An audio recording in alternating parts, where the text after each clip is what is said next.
Ngayong araw, inakalang easy money ng isang raketerang nanay, patibong pala ang scammer gumamit ng mukha ng isang sikat na social media influencer.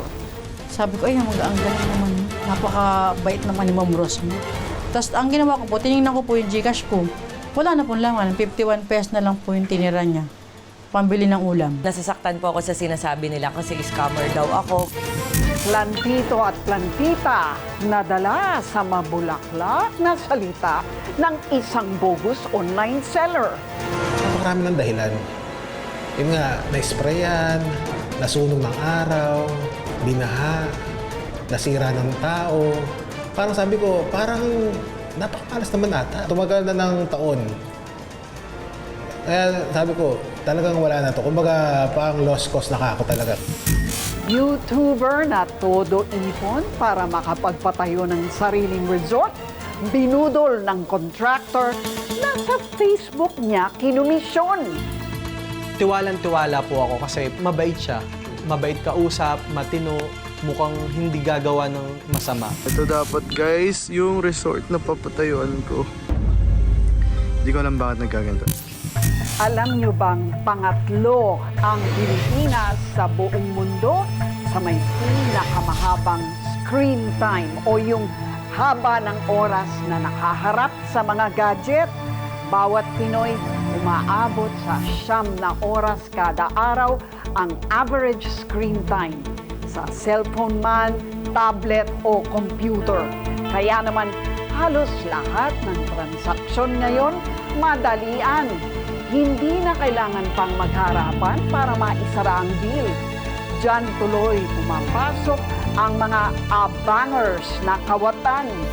Huwag agad magtiwala at matutong makiramdam para hindi ikaw o mahal mo sa buhay ang sunod na mabiktima.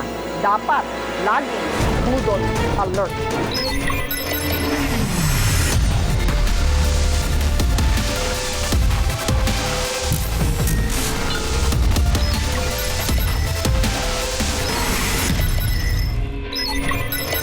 Wala na sigurong titindi pa sa patibong ng easy money na handog ng paborito mong idolo.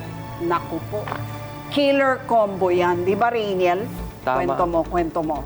Tama, Luigi, no? Sino ba namang di maaakit pagka ang iyong iniidolo ay magpo-promo Talaga. online? Oh. Sasabihin na yung pera mo, dodoblehin, hindi. Titriplehin, hindi. Gagawing 10 beses ang halaga. Sold talaga. Sold, no? Pero kailangan, ibigay mo muna ang iyong OTP o one-time PIN, password ng iyong e-wallet. Pero lahat yun malilimas. Kaya naman tama ang kanilang sinasabi na think before you click ngayong mga panahon na to.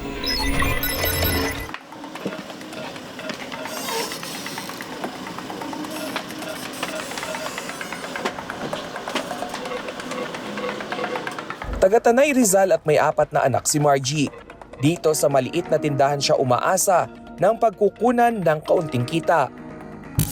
Monkey mine. Wow, may nag-monkey. Thank you naman kay Dimple. Talagang minangking ngayon. Pinapatos din niya ang lahat ng racket para pandagdag sa araw-araw nilang panggastos.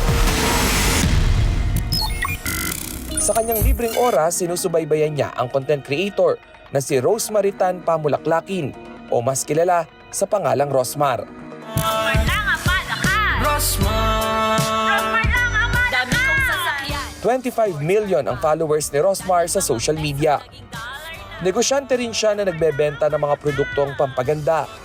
At sa bibig na niya mismo nang galing na 3 hanggang 5 milyong piso ang kinikita niya araw-araw. Rosmar lang ang sakalam. Kaya si Margie, naging minor na rin ng mga beauty product na ibinibida niya. Kasi nga po, meron po ako ng mga scars sa mukha, ganun. Gusto ko rin po sanang matry. Kaya po, kumuha rin po ako ng mga products na yun. Ina-apply ko rin po sa akin. Meron kang cellphone? Libo-libo ang nanonood sa live video ni Rosmar. Nagpapamudmud kasi siya ng mga mamahaling gadget at pera sa mga mapipili niyang followers. Sana all! Gagawin natin ngayon ay mamimigay na lang tayo.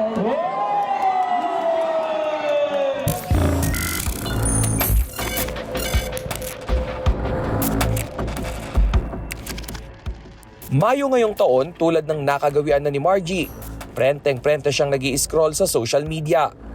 Nang biglang sumulpot ang isang patalastas na inakala niyang blessing in disguise.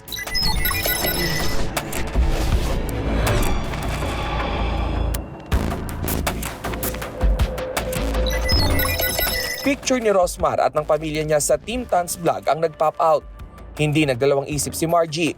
Nag-click siya sa link. Meron po nag-chat sa akin na sabi niya, "Ma'am, nanalo ka po ng cellphone na parang Android po. Tapos kung may laman po yung GCash, yung gagawin po nating 10 times." Eh nagkataon po yung GCash ko may lamang 2,400. Wala namang sinalihang contest o raffle si Margie. Pero pinatos pa rin niya ang mensahe ng nagpakilalang Rosmar. Budol alert! Warning sa pag-click ng mga link na natatanggap sa text o chat sa social media at messaging app. Kabilang sa mga link na ito, mga nagtatapos sa hyphen. Mga link na puro numero. Mag-ingat sa mga yan. Eh di sabi ko ay instant. Hindi na ako mahihirapan sa pagtitinda-tinda. Sabi ko ay ang galing naman. Nagbigay po siya nung pipilapan ko na pangalan ko, GCash number ko, tapos edad ko po. Tapos pilapan lang po yun, tapos send sa kanila. Hindi ang ginawa ko po, pinilapan ko lahat.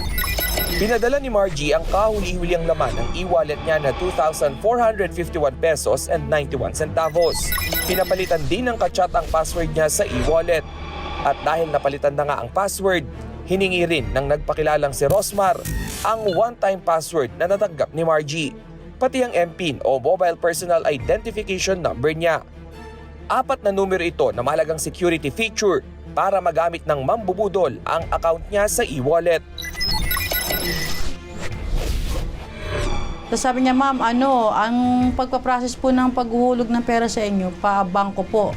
Bangko, papuntang GCash.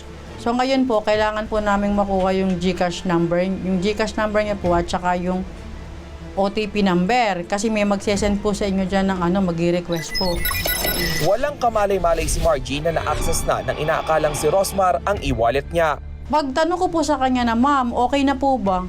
Tapos ang ginawa ko po, tinignan ko po yung GCash ko. Wala na pong laman. 51 pesos na lang po yung tinira niya. Pambili ng ulam. Doon po nalila sa ay Diyos ko, nabudol ako. 5 minuto lang ang tinagal at nalimas na nga ang 2,400 pesos na laman ng e-wallet ni Margie. Nasaan na po yung pera ko? Sige po, ma'am, kahit wag na po ninyo ibigay yung 24,000, yun na lang pong 2,400 ko. Hindi ko na po siya makontak, wala. Tapos sa balita po ng pinsan ko, nagpalit ng ng profile pic. Rosmar pa rin po, pero ibang picture naman nila. Yun po yung sabi ko, Diyos ko, ano ba yan? Swerte na pag may 200 pisong kinita si Margie sa patingi-tinging tinda. Kaya ang mahigit 2,000 piso na natangay sa kanya, hindi small time. Bibili ko po ng paninda ko sa tindahan. Oo. Yung anak ko malakas sa gatas kasi mag-1 taon na. Diaper, wala na nga po eh.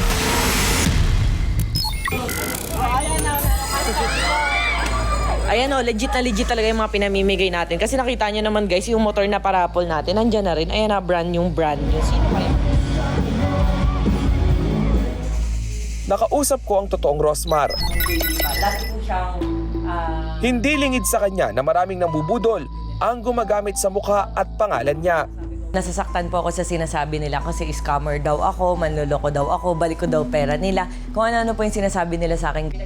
May comment si Rosmar sa mga pinararatangang mambubudol siya. Teka muna raw, dahil impostor na gumagaya sa legit page niya ang nambibiktima at hindi siya. Sa totoo lang po, nakakasawa na po talaga. Kaka-post ko na sabi ko na hindi nga ako yun, hindi ako yun. Minsan nakalagay Rosmar Tan, Rosmar Harrison, Nathan Pamulaklakin. Iniiba-iba yung pangalan, pati nga anak ko, Baby Talia, Baby Natnat. Sabi ko, yung bata nakapag-chat na ba yun? Gayunman, hindi naman raw masisi ni Rosmar ang mga taong madaling naniniwala sa mga ad o patalasta sa social media na may picture at video niya. Kailangan lang nilang malaman kung alin ang legit at hindi. Ano ba yung pinaka-framework o yung mga requirement lang para maging makakuha, manalo doon sa mga pinamimigay mo? May kailangan ba talagang i-click o may isa-send ba kailangan na detalye? Paano? Ako na po yung mismong nag-PPM with my Blue Check FB account. Pini-PM ko sila, then hingin ko po yung GCash nila and matik ipapadala ko na po and sisend ko na yung screenshot. Paulit-ulit din ang babala ng e-wallet mobile service sa ganitong pambubudol. Huwag magbigay ng personal details tulad ng kumpletong pangalan, birthday, pati address at username at password ng account ninyo. Handa naman si Rosmar na tulungan si Margie, pero sana raw huwag na itong maulit sa iba at maging mapanuri sa mga napapanood at nakikita nila sa social media. Salamat po. Nasana pala sumama ako para hindi ko kayo na in person. Next time po, pag may time. Huwag ka na nga magpapaloko. Next time, ingat-ingat lang kasi marami po talagang taong mapagsamantala. Pero ayun, dahil ramdam ko na kailangan niyo po talaga ng pera at masakit sa tao. Kasi na-scam na rin ako before. Naloko na rin po ako. Kaya ibabalik ko na lang po yung na-scam sa inyo kahit hindi po ako yung nang-scam. Imbis na balik ko yung 2-4 mo, gagawin ko na lang 5K. Para tulong na lang din. Apo. Thank you po, ma'am. Sa mga mabubudol, ayan, tigil-tigilan nyo ang paniniwala. Kaya ingat po kayo. Please lang, wag po kayong magpaloko para hindi po kayo maloko. Ayan, ito dapat guys, yung resort na papatayuan ko. Susunod, vlogger nagtrending dahil nabudol daw ng konsumisyong kontraktor. Mabot na po yun ng parang, ako send lang ako ng send kasi kailangan niya ng ganito, panambak daw, ganyan. Pati electric. So yung kontrata namin na 470,000 plus 100,000, parang 570,000 yun. Bukod pa doon, madami pa siyang extra na sinisingil sa akin. So ako naman, sige, bigay ako ng bigay dahil para matapos na, sabi niya gugulatin niya na lang daw ako. At nagulat naman po talaga ako kasi wala palang mangyaring resort na pangarap ko ayon. Walang lipatan. Susunod na yan sa Budol Alert.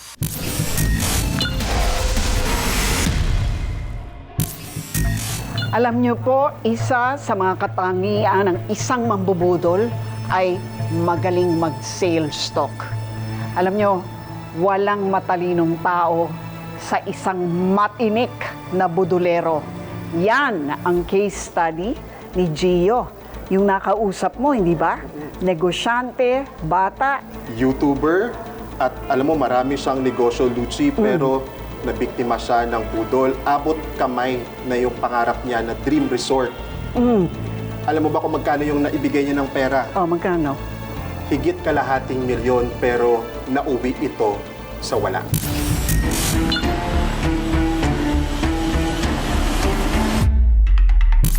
Natatandaan ko noon, unti-unti na siyang hindi nagre-reply, mabagal na yung reply niya. Tapos, iniwan niya na lang yung mga tauhan niya doon sa site. Nakita ko yung yung site na wala nang katao-tao. What's up mga ninja? It's me, Bon Brian, at ako Master Rocky. Napag-isipan ko while filming the reality show, gusto kong magpagawa ng resort or rest house sa Batangas. Nitong Marso lang nagtrending ang video ni Bon Brian Oropel pagkatapos niyang ikwento ang sinapit ng dream resort na pinapagawa niya sa Taysan, Batangas. Ginamit niya ang perang kinita at inipon niya sa pagbablog. Pero ang construction ng resort, iniwang nakatiwangwang. Ayan, ito dapat guys, yung resort na papatayuan ko. Hindi ko alam bakit nagkaganto, pero ayun yung swimming pool dapat. Madiskarte at punong-puno ng pangarap ang vlogger na si Bon. 6 na taon siyang content creator na gumagawa ng mga travel video at mga kwelang content. What's up mga ninja? It's me, Bon Brian. Ako ang Master Hockey. At ngayon guys ay panibagong lap trip at good vibes na naman ang ating gagawin kasi ito ay panibagong vlog! Wow, ang ganda naman ng mga daanan dito. Sobrang garden. Akala ko sobrang baba lang, Lord. Bakit sobrang taas? Hindi sinabi na ganito pala kataas. Loko-loko yun. Paano ka nag-start?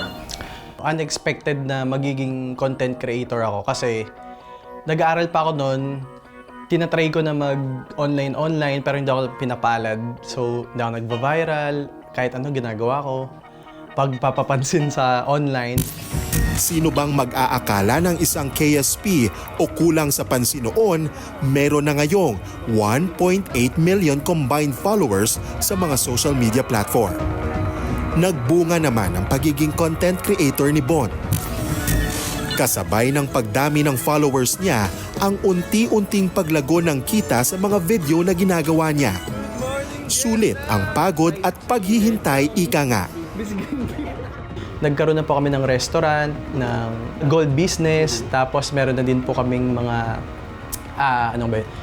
sa mga lupa, nag-invest din po kami. So, mga property, ayun po, yung resort din po, dito ko din po talaga na paggawa po yun. Mapapasana all ka na lang, di ba? Pero may isa pang pangarap si Bont na gustong matupad.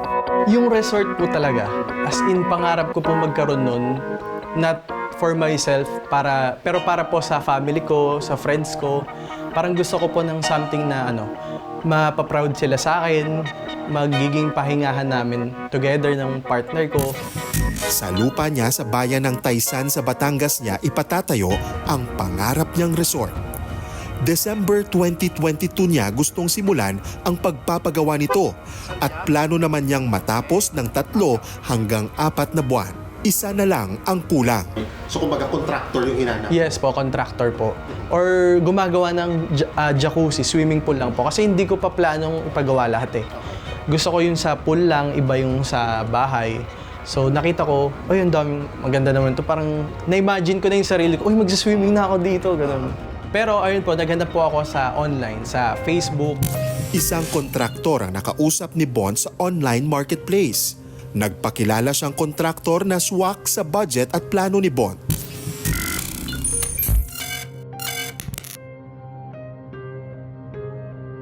Nag-background check muna ako nun. Chinek ko yung Facebook niya. Ay, legit. Yung mukha niya, same na same dun sa mga video na sinend niya sa akin. Mga pictures, tapos nagpo-post din siya ng mga previous work niya. Nagpermahan ng kontrata sina Bont at ang inirereklamong si Raymond Guevara noong December 18, 2022. 470,000 pesos ang halaga ng kontrata. At matatapos daw ang pet project ni Bont sa loob ng 1 hanggang 2 buwan. Presentable naman po siya. Nakasasakyan pa, magandang sasakyan, tapos may tauhan siya para mga 5. So sabi ko, ay legit to. Sobrang excited na si Bont na masimulan ang kanyang dream resort, kaya agad naglapag ng paunang bayad. So nag-down po ako ng 140,000 cash nung time na po yun. Isang lapagan po. Nag-picture pa po kami, tapos may resibo po siyang binigay. Jacuzzi with tempered glass, a frame wood cabin. Ito na nga ba ang katuparan ng pangarap ni Bont? Sobrang bilis po nila gumawa within that week. Parang mga 3 days pa lang po, nahukay na nila lahat ng pool. Ganun kabilis. Tapos sa cabin po, nakapagtambak na po sila ng parang patag po doon. Budol alert! Tutukan ang construction ng mga ipinapagawang proyekto. Baka tinitipid ka sa materyales o hindi tumutupad sa mga napagkasunduan sa kontrata. Ito ang red flag na pinalampas ni Bont. Kasi di ba sabi mo busy ka, pwede mo lang ulit. So paano mo sila minomonitor, paano mo sila binabantayan, paano kanya ina-update nun? Nung time na po yun, dahil sobrang busy ko, nag-update na lang po siya sa Facebook, sa Messenger po talaga. Doon po kami magkausap, sinasend niya yung picture kung anong update, kung magkano yung kailangan kong bayaran, kasi may ganito, ganyan. Red flag din nang humingi pa ng dagdag ang kontraktor kuno na si Raymond pagkatapos lang ng 2 buwan dahil hindi pa tapos ang pool at cabin. Sa puntong ito, napansin ni Bont na tumatagal at tumataas ang gastos sa ginagawang resort. Pero pinuntahan mo na yung lugar? Yes po. After po nung month na yon, nung mga February or March, pinuntahan ko na po yung lugar. Sabi ko, gusto kong makita kung anong update. Pagpunta ko po doon, yun nga po, may tauhan naman po siya. Parang 2 tauhan po doon. 2 na lang? 2 na lang. Budol alert! Lisensyado ba ang kontraktor na kinuha mo? Yan ang dapat mo munang alamin bago pumasok sa kasunduan. Bakit ka mo kailangan ng lisensya? Pag nagka-problema yung project, pwede mo siyang habulin. Kung nagkaroon kayo ng kaso, pwede kayo mag-arbitrate under the Construction Industry Arbitration Commission. Importante rin sa kontrata na meron kang tinatawag na contract. At lagyan mo rin ng provision, yung retention money, 10%, na hindi niya pwedeng kolektahin lahat yung 100% hanggat hindi mo na-check kung may mga dapat i-reward at the end of the project delivery. Walang lisensya at hindi raw kinikilalang lehitimong kontraktor ng Construction Industry Authority of the Philippines, itong si Raymond Dayaw Guevara. Siguro po hindi ko din talaga naisip nun na mag-background check ng malala. Dapat naisip ko nun, ngayon naiisip ko, dapat pala pumunta ako sa office nila, dapat may office sila. Dapat yung kontrata namin na ginawa, parehong sign, pinanotaryo namin, para may habol ako and in person. Nakarating kami sa Barangay Buhilit, Tarlac para hanapin si Raymond. Nakausap namin ang punong barangay at sinabing hindi na raw siya nagpapakita sa kanilang lugar at marami ng reklamo laban sa kanya. So Kap, tama no? Ito siya, si Guevara Raymond Dayaw. Apo, siya po. Actually po, may mga mangilan-ngilan pang nagrereklamo dito sa kanya. Iniwanan niya doon sa may site ng kontrata nila. Oh. Nakilala pa namin ang isang dating trabahador ni Raymond na si Eden Dueñas. Hindi niya raw makalimutan ang masamang karanasan sa kontraktor. Kinuha po ako rito, pinagsadyaan po ako rito na kunin na yung trabaho niya rito sa Pampanga ba yun? Pampanga, naisama ako doon. Ngayon ang nangyari, iniwanan din yung trabaho, hindi rin natapos. Tapos yung mga pera, kinuha niya yung pera. Bandang huli, iniwan kami. Naloko man ng budulerong kontraktor, hindi niya sinukuan ang pangarap niyang resort. Kinailangan niya lang mag-ipon muli para punuan ang pondong nabudol sa kanya. Siguro yung mabibigay kong tips sa kanila, unang-una sa lahat, mag-background check muna kayo. Dapat yan, ginagawa nyo talaga, mabusisi kayo, as in, pupunta kayo sa office nila, kung meron silang office, dapat, ayan. Tapos, mas okay siguro kung recommended by friends, family, yung contractor na gagawa sa inyo or yung architect. Susunod, plantito at plantita, nadala sa mabulaklak na salita ng isang bogus online seller. Kung matinong labi na ako, nangyari, nabiktima ako. Kaso nga, papanood, kaantay, mind ka ng mind. Abangan sa pagbabalik ng Budol Alert.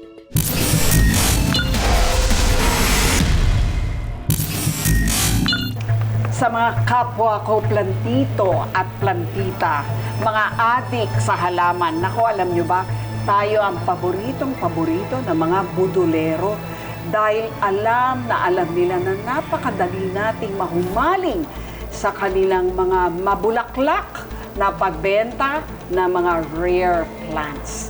Yan ang kwentong budol ni Rainiel Pawi-Driniel. Anong kwento mo nga? Sige nga, ipaliwanag mo to. Luchi, huling-huli nga nitong mga budolerong live seller, itong kiliti ng ating mga kapatid na plantito at plantita. Dahil imagine, 30 to 200,000 yung inilabas nila para lang... Talaga, ang mga presyo ng mga yan. Para lang dito sa mga tinatawag na rare plants.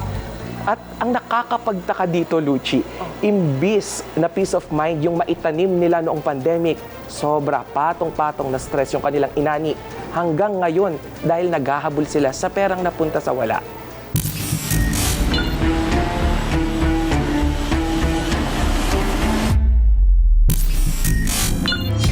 Hindi naman talaga ako plantito pero sa ilang oras kong kaharap si Richard, medyo na-familiarize ako sa ilang klase ng mga halaman. Tulad ng variegated bilite, Tiger Albo Monstera at Florida Beauty. Mga rare plant yan na todo-todo ang tinubo ng mga seller noong kasagsagan ng pandemya. Kaya nagsimula itong teres mo sa paghahalang. Kasi syempre, naka-lockdown tayo, wala kang magawa. Sabi ko, mag-check ako sa Facebook. Doon kasagsagan ng ang dami nagla-live. So nakita ko halaman. Sabi ko, since real estate manager ako, property manager, tapos yung family ng wife ko ay landscaper, Sabi ko, pwede ko itong maging business, maging libangan. Nagsimulang manood ng live selling ng iba't ibang rare plants si Richard at tila nahook na siya sa isang partikular na seller. 2.5 na kay Carl. 2.5 na top bid natin. Si Ruth Crisel Dumagsa ng Cavite, ang may-ari ng The Premium Arraids and Stash. Nakita ko si Ruth. Sabi ko, ang dami nang nagwa-watch, ang daming viewers. Tapos parang okay, medyo competitive yung presyo niya. So, nanood muna ako, ilang days. So, nung tingin kong okay na, after ilang days na inaaral ko kung legit siyang seller, minessage ko kasi may pre-order siya nung isang rare na halaman. Medyo competitive yung presyo niya kasi ang mature form nun, nasa 200,000 eh.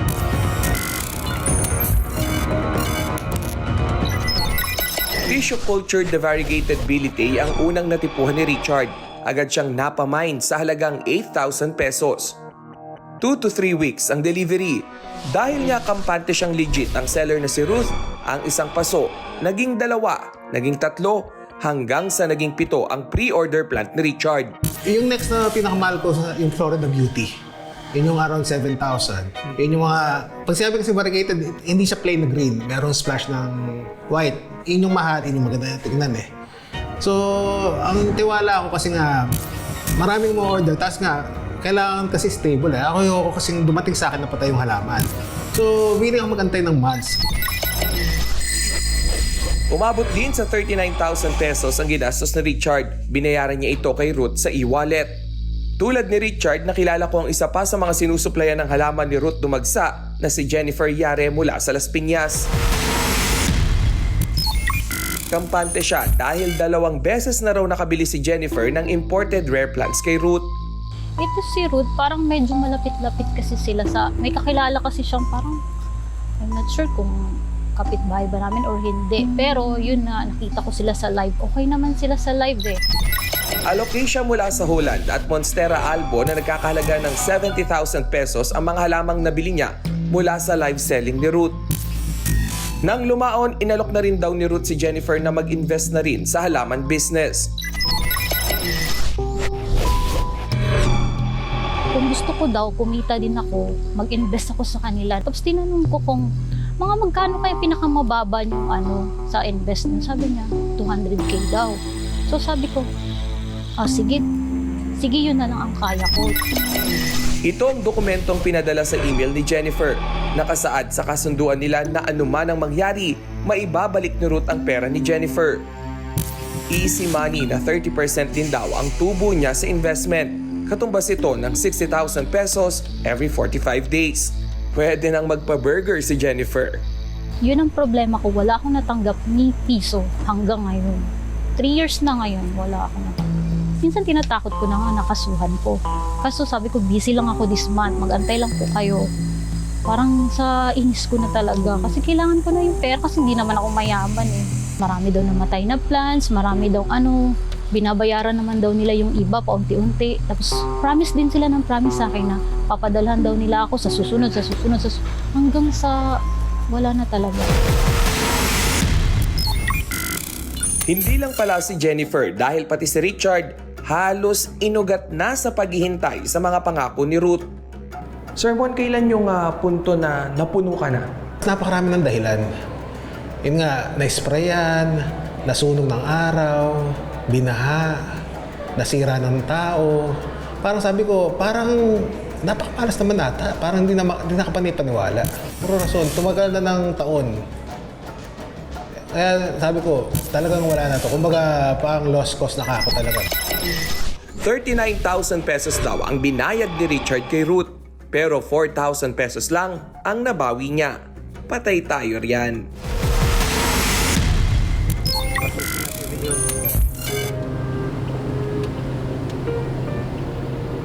Hinanap namin ang inireklamong plant seller na si Ruth Crisel Dumagsa at dito sa 13 Martires City sa Cavite namin siya natuntun.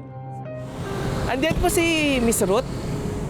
They're saying na parang sa kanilang pagkahilig sa halaman, nakahanap sila, hindi live seller, isang scammer. Sabi ko nga, if I'm a scammer, siguro by now wala na ako dito. Hindi na ako nag-live. Scammer Scammer kasi is like, kunin yung pera mo. Walang ipapakitang kahit ano eh. 'Di ba? Parang, they'll take your money, kasi hodang, bumili sila ng something. Tapos, technically, wala ka naman talagang binibenta. Parang yun ang scammer eh. Ibinalik ni Ruth ang sisi kay Richard kung bakit hindi niya nakuha ang 39,000 pesos na halaga ng mga rare plant. That time is one plant lang yung nadamay sa patay. And then the rest, nandito lang. Sabi ko nga, Bakit po hindi I insisted Yeah. na, sir, pwede bang i-deliver na natin? Kasi nga wala na akong gardener. There's no one to take care of the plants anymore. Pero may pruwebang ipinakita sa amin si Richard na kopya ng chat nila. Ilang beses na nangako si Ruth na i-deliver ang mga biniling halaman ni Richard, pero hindi naman daw ito natupad. Pilipas yung mga araw, wala namang reply. Napasubo ako kasi ang laking pera na, sabi ko nga, nagastos ko ng sana sa ibang bagay eh. Kaso nga, siguro dahil pandemic, nangolekta ka, parang naging addiction yung pagbili mo ng halaman eh. Sa plant industry kasi, super shaky, unstable yung yung hindi tayo katulad ng iba na okay, ito for the whole year, ganito lang ang presyo. Sa atin kasi, we're giving or we're selling like per plant, iba talaga, iba-iba. So hindi, gustuhin ko man. It happened, sorry. Pero yung client ko, nagkaroon din ng problema, hindi din nabayaran, naka-pending, ganun lang eh. Natuyot na rin ang pag-asa ni Jennifer na mabawi pa ang perang inasahan niyang lalago sa mga kamay ni Ruth. Nung 2 years na talaga, kailangan ko na talaga yung pera. Sinisingil ko na talaga sila. Parang gusto ko na rin magalit. May nabigay ka ba? Yeah, 4,000. 4,000? So far. Yeah, so let's say na you still have 35 to 36,000 na ibabalik and then 3 years, eto na. Pinepeg ka nila as scammer kasi hindi mo raw na ibabalik yung pera. Kasi technically dyan, ayoko din naman. So, syempre, as a seller, hindi naman ako para sa kanila na parang all or nothing yan eh. Matagal yung time na ibabalik ko yung pera. Whatever happens, So, babalik at indefinite. ibabalik ko yung Pero pera. Nangako pa rin si Ruth na babayaran ang mga umano'y na agrabyado niya. Hindi po ako tumatakbo sa responsibilidad. Alam ko sa sarili ko kung gaano karami yung kailangan ko pang bunuin.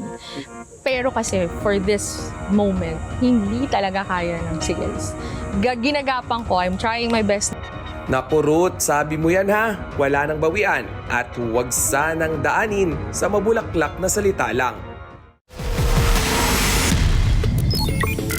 Susunod sa Budol Alert, alamin kung paano makaiwas sa mga text scam.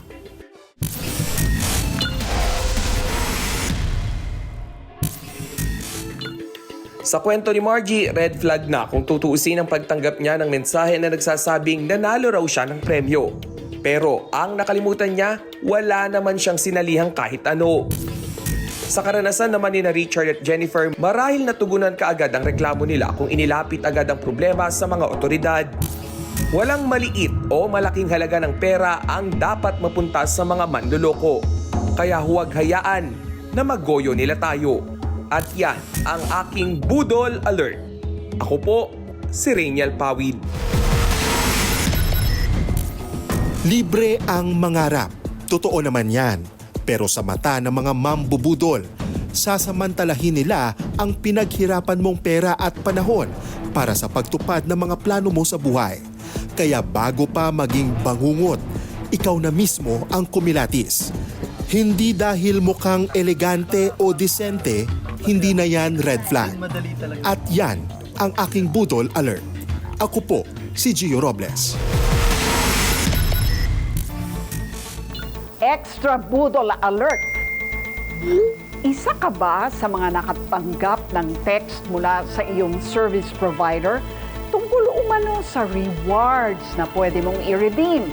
Huwag magpadalos-dalos, baka budol yan. Ang modus ng mga kawatan, magpapadala ng text message na may kalakip na link. Kapag pinindot, makikita ang iba't ibang items o rewards na maaari mo raw makuha, earphones man, smartwatch, at kung ano-anong mga gadget. Kapag kumagat, doon ka naghihinga ng credit card information. Para umano yan sa minimal fee na kailangang bayaran para ma-claim ang reward. Sunod na makakatanggap ng one-time PIN o OTP ang target. Awat na po at huwag nang i-input yan.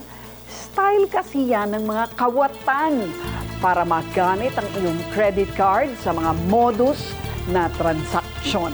Kaya bago mag-click ng anumang link, double o triple check muna. Ipagdamot ang OTP, lalo na kung hindi naman sigurado sa paggagamitan. Huwag na huwag ding magbigay ng credit card details sa kung ano-anong website. Kaliwat kanan na ngayon ang mga manloloko, kaya dapat hindi tayo magpatalo. Hanggang sa susunod na linggo, ako po si Lucy Cruz Valdez. Maging alerto, huwag magpabudol.